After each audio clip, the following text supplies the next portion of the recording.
Well, hi, Rick. How are you this week? Awesome, Carl, man. You're missing out. You moved away. Looks like we're going to have a beautiful weekend. So you're missing out. So what's up with you? What's on your No, mind? no, well, yeah, no white Christmas for us in the Netherlands, but we did have a storm come through and some very high water. So it's always a concern in the Netherlands, which is mostly below sea level. So Well, we had a storm come through, and I got a bunch of felled trees. So there we go. that'll keep you busy. Do you have So, your Rick, speed skates out yet for the canal? That's the important thing. the rink is up, and I still can't skate, so that's not Oh, gonna work. Carl, you got to learn to speed skate. You're in Holland, man. Yeah. I know. So Rick, I wanted to talk a little bit about an interesting survey you sent to me this week. It was on on the website futurecfo.net, and it was about a survey run by NC State University Poole College of Management's ERM initiative. They polled board members and C-suite executives in worldwide in a variety of industries, and they collected the top 10 risks for 2024. And then they also did 2034, which a little further out. But if I look at 2024's top risk, it is economic conditions, including inflationary pressures. And I think it's easy to say this is on everybody's mind. You almost don't need a survey to tell us this. Um, and I have a question for you. Inflation has been really low for a long, long time, as long as a lot of people can remember. Um, but you've been around a while. You've seen inflation ups and downs. Tell us about your experience of that. Well, thanks, Carl, for pointing out to everyone that I'm old, as if that wasn't already obvious. But anyhow, you know, you're right. We've been in a period where most people in finance and risk management have been in basically a la la land. Uh, uh, at least if you're in a developed country, you've been in a la la land in terms of rates and inflation. It's been incredibly benign since basically the late 90s, and it's been even more benign in that rates have de facto been zero, and inflation really hasn't been a thing, with the exception of roughly the last 18 months. You know, post COVID, if we're allowed to actually say that now. But I grew up in the 70s and did my schooling during the 80s. Okay. And there, it was inflation and rates in North America were up in the 20s, 20% range. And today, many of today's risk professionals just haven't experienced it. It's kind of funny when I changed jobs and I became head of training for global capital markets at a major international bank.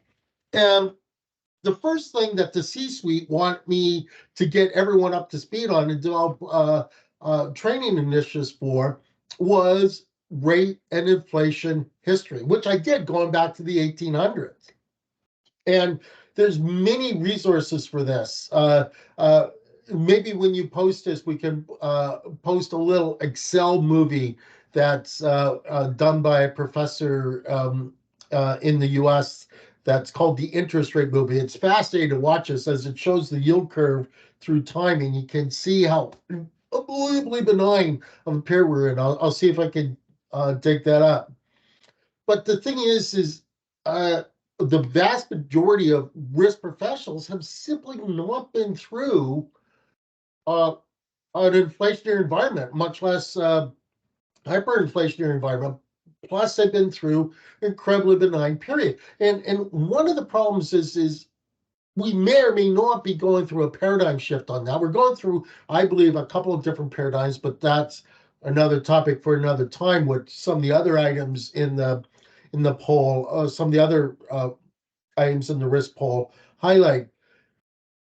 Well, one of the things that strikes me is as a risk professional, a lot of what we do, although we never admit it, is about people.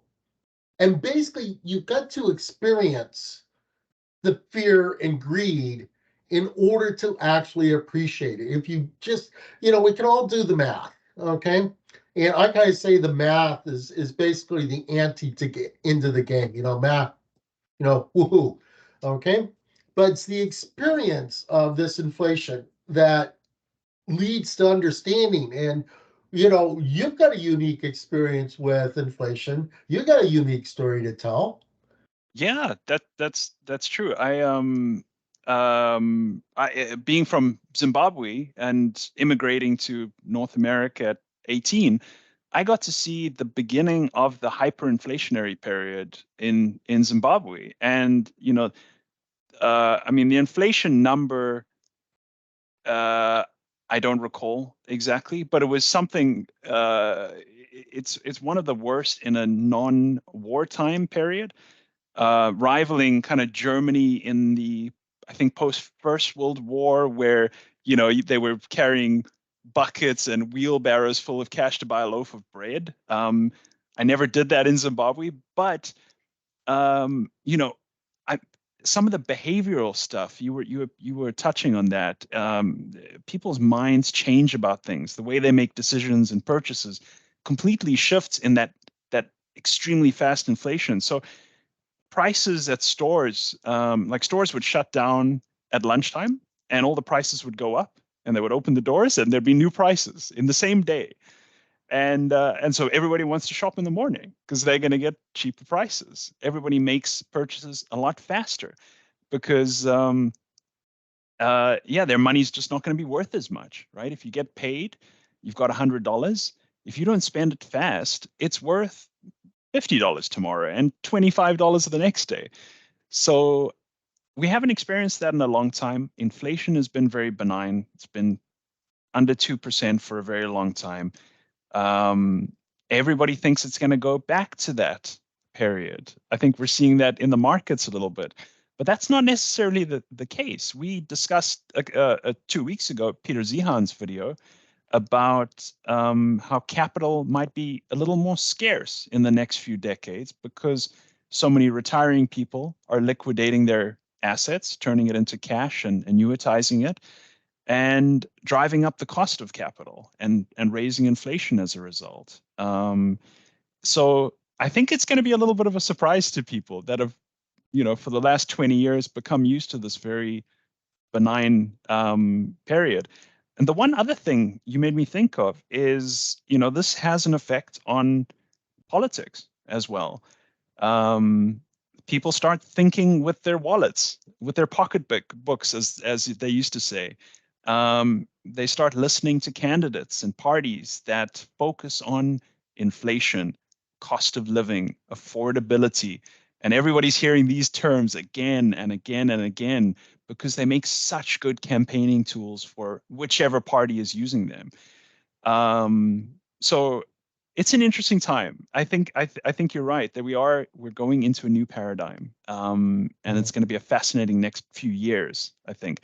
And I don't think anybody's called it correctly either. There's a lot of voices saying we're going back, we're going back. Well, not necessarily. Yeah, I'm not really big into predicting. Yeah. Okay. Uh, Ironically, my PhD thesis was in econometric modeling, and perhaps that made me a big fan of econometric modeling, but also made me quite aware of the shortcomings of it. And I don't know if we are coming into a new paradigm shift. Uh, as they say, history doesn't repeat itself, but it rhymes. But Mm. when it comes to rates and inflation, we have to be very careful with our econometric modeling and our risk modeling because our data is from this benign period. And Yeah. so we're going to be forecasting, benign future for quite a little while, albeit with the blip. So, Yeah. time will tell.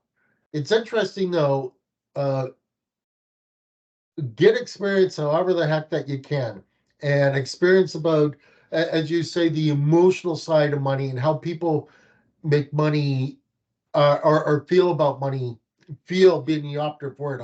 I realize as a financial guy, I'm not supposed to use the word feel, Yeah. but the reality is people feel when um, they're at the extremes of hope and fear. And ultimately, as risk managers, that's what we have to deal with. We have to Yeah. deal with the reality, not necessarily the rationality. Fun Yeah. times ahead. Yeah, exactly. Well, Rick, thanks. I think this has been very Yeah, informative. Let's touch on some of those other topics another time, yeah. and have a Merry Christmas and a lovely Happy New Year. Merry Christmas to you, and Merry Christmas and Happy New Year to anyone who might be listening. Have fun, everyone. Take care, Bye. Carl.